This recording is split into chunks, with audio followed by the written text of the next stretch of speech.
কক্সবাজারের Teknaf marine drive সড়কের পাশে সমুদ্র সৈকতে ভেসে এসেছে দুটি মরদেহ। সকালে লম্বরি সৈকত এলাকায় দুটি মরদেহ ভাসতে দেখেন স্থানীয়রা। পরে পুলিশ গিয়ে নারী পুরুষের মরদেহ উদ্ধার করে। নিহতরা রোহিঙ্গা বলে প্রাথমিক ধারণা পুলিশের। ধারণা করা হচ্ছে বাংলাদেশে অনুপ্রবেশের সময় ট্রলার ডুবে তাদের মৃত্যু হতে পারে। মরদেহ কক্সবাজার সদর হাসপাতালের মর্গে পাঠানো হয়েছে।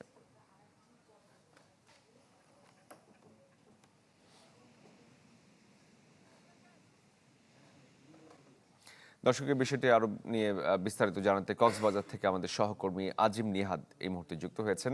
নিহাদ, পুরো বিষয় কিভাবে ঘটলো এবং তার পরবর্তী প্রক্রিয়াগুলো কি কি রয়েছে?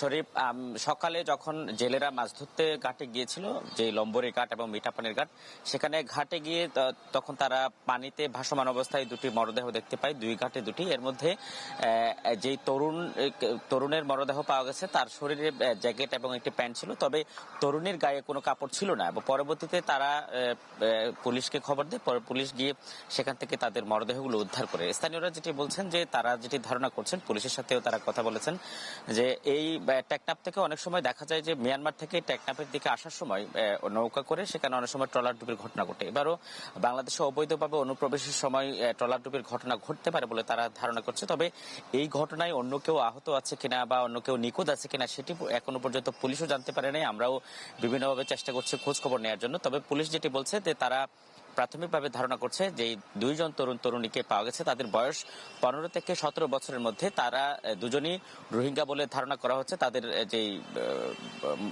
যে পরিস্থিতি সেটি দেখে। তবে পুলিশ যেটি বলছে, তারা ইতিমধ্যে তাদেরকে উদ্ধার করে কক্সবাজার সদর হাসপাতালে সোরসার করার পরে কক্সবাজার সদর হাসপাতালে পাঠিয়েছে।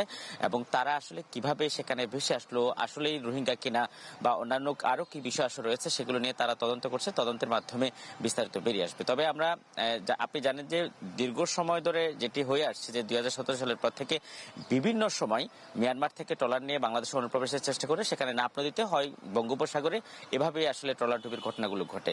শরীফ। নিহাদ, ধন্যবাদ আপনাকে।